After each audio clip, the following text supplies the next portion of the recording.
पाकिस्तान ने आज 3 जगहों पर सीजफायर का उल्लंघन किया। बीएसएफ की जवाबी कार्रवाई में पाकिस्तानी रेंजर्स के 7 जवान मारे गए। पाकिस्तान की ओर से हीरानगर में फायरिंग की गई, जिसमें बीएसएफ के कांस्टेबल गुरनाम सिंह घायल हो गए। उसके बाद भारत की तरफ से जोरदार जवाबी कार्रवाई की गई। कल रात हीरानगर के बोबिया से आतंकी घुसपैठ की कोशिश भी नाकाम कर दी गई। कार्रवाई में एक आतंकी मारा गया। पाकिस्तानी रेंजर्स ने लाइन ऑफ कंट्रोल पर तारकुंडी बालकोट सेक्टर में भी फायरिंग की। पुंछ के सौजिया सेक्टर में भी आतंकियों की घुसपैठ के लिए पाकिस्तान ने सीजफायर तोड़ा। Since we had hit many rangers, 7 of them have been killed, and 1 militant therefore intervening night is already dead. इसकी वजह से बीएसएफ ने प्रभावित गांव के लोगों को बुलेट प्रूफ गाड़ियों में बैठाकर सुरक्षित ठिकानों पर पहुंचाया। 29 सितंबर को सर्जिकल स्ट्राइक के बाद से पाकिस्तान 30 से ज्यादा बार युद्ध विराम तोड़ चुका है।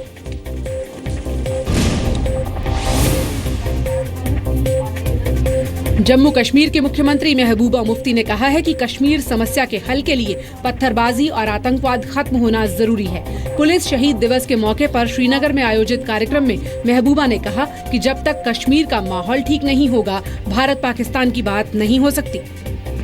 जो दिल्ली में हमारी लीडरशिप है, उनके सर पे हम पत्थर मार के बोलेंगे बात करो, क्या ये मुमकिन है? नहीं। बातचीत तभी मुमकिन है जब माहौल हम अच्छा बनाएं।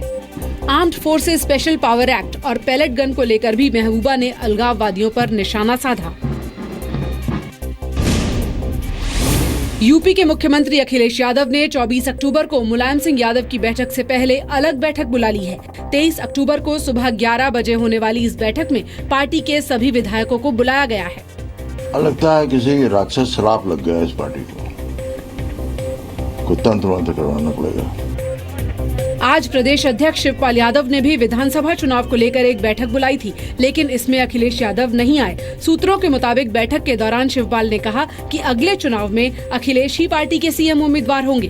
बैठक के बाद पार्टी के नेताओं से अखिलेश यादव ने अलग से मुलाकात की। सूत्रों के मुताबिक अखिलेश को जब शिवपाल के ऐलान के बारे में बताया गया तो उन्होंने कहा कि कुछ नया करने के लिए तैयार रहिए। यूपी, पंजाब, उत्तराखंड, गोवा और मणिपुर में विधानसभा चुनाव की तारीखों का ऐलान दिसंबर में हो सकता है। सूत्रों के मुताबिक इन राज्यों में जनवरी से मार्च के बीच चुनाव करवाए जा सकते हैं। पंजाब, उत्तराखंड, गोवा और मणिपुर में एक ही राउंड में मतदान होने की उम्मीद है। वहीं उत्तर प्रदेश में चुनाव आयोग 6 से 7 चरणों में वोटिंग करवा सकता है।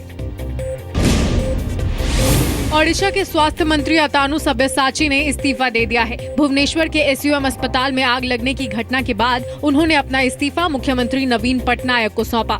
आग की वजह से आज एक और व्यक्ति की मौत हो गई। राज्य सरकार के मुताबिक अब तक कुल मिलाकर 25 लोगों की मौत हुई है। इस बीच अस्पताल के मालिक मनोज रंजन नायक को 2 दिन की पुलिस हिरासत में भेजा गया है। मनोज ने कल सरेंडर किया था, जिसके बाद उन्हें गिरफ्तार कर लिया गया। एसयूएम अस्पताल के डायलिसिस सेंटर में 17 अक्टूबर को आग लगी थी। सरकार ने आम आदमी को 2,500 रुपए में हवाई सफर कराने वाली स्कीम उड़ान शुरू कर दी है। इसका मकसद सस्ते में हवाई सफर मुहैया कराने के अलावा छोटे शहरों को हवाई नेटवर्क से जोड़ना है। उम्मीद की जा रही है कि इस योजना के तहत पहली फ्लाइट जनवरी में उड़ेगी। योजना के तहत 500 किलोमीटर तक की दूरी का अधिकतम किराया 2,500 रुपए होगा, जिसमें सभी टैक्स शामिल हैं। हम लोगों ने बड़ा क्रांतिकारी कदम जो लिया है रीजनल एविएशन के लिए उड़ान के द्वारा, कि इसमें बहुत सारी नई एयरलाइंस आएंगी। बहुत सारे जो आज के समय एग्जिस्टिंग एयरलाइंस है वो भी इसका फायदा लेंगे। इस योजना के तहत 50 उन हवाई अड्डों को अपग्रेड किया जाएगा जहां या तो सर्विस काफी कम है या नहीं है। इस समय देश में 394 ऐसे हवाई अड्डे हैं जहां से कोई फ्लाइट उड़ान नहीं भरती। यहां एयरपोर्ट चार्ज से छूट होगी। इन हवाई अड्डों पर ईंधन के लिए एक्साइज ड्यूटी सिर्फ 2% होगी। केंद्रीय कैबिनेट की बैठक में अब मंत्री मोबाइल लेकर नहीं जा सकेंगे। सूत्रों के मुताबिक कैबिनेट सचिवालय ने एक सर्कुलर जारी कर मोबाइल लाने पर रोक लगा दी है। मोदी सरकार के सभी मंत्रियों को कैबिनेट मीटिंग में मोबाइल पर पाबंदी की जानकारी दे दी गई है। मोबाइल पर बैन लगाकर सरकार संवेदनशील सूचनाओं और नीतिगत फैसलों को लीक होने से रोकना चाहती है। फ्रांस और ब्रिटेन में पहले से ही कैबिनेट बैठक में मोबाइल ले जाने पर बैन है। ब्रिटेन में तो कैबिनेट की बैठक में स्मार्ट वॉच पहनने पर भी पाबंदी है। डेंगू और चिकनगुनिया मामलों पर सुनवाई करते हुए आज सुप्रीम कोर्ट ने केजरीवाल सरकार को कड़ी फटकार लगाई है। कोर्ट ने कहा कि दिल्ली में 45 मीटर ऊंचे कूड़े के ढेर का लगना चिंताजनक है।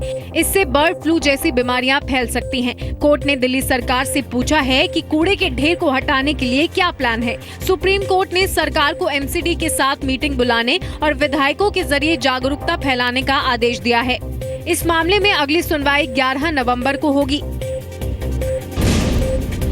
दिल्ली के उपराज्यपाल नजीब जंग ने मुख्यमंत्री अरविंद केजरीवाल के रिश्तेदार निकुंज अग्रवाल की नियुक्ति की जांच के आदेश दिए हैं। आरोप है कि सीएम केजरीवाल के रिश्तेदार निकुंज को पहले नियम तोड़कर चाचा नेहरू अस्पताल का सीनियर रेजिडेंट बनाया गया, फिर महीने भर के भीतर ही उन्हें स्वास्थ्य मंत्री का ओएसडी बना दिया गया।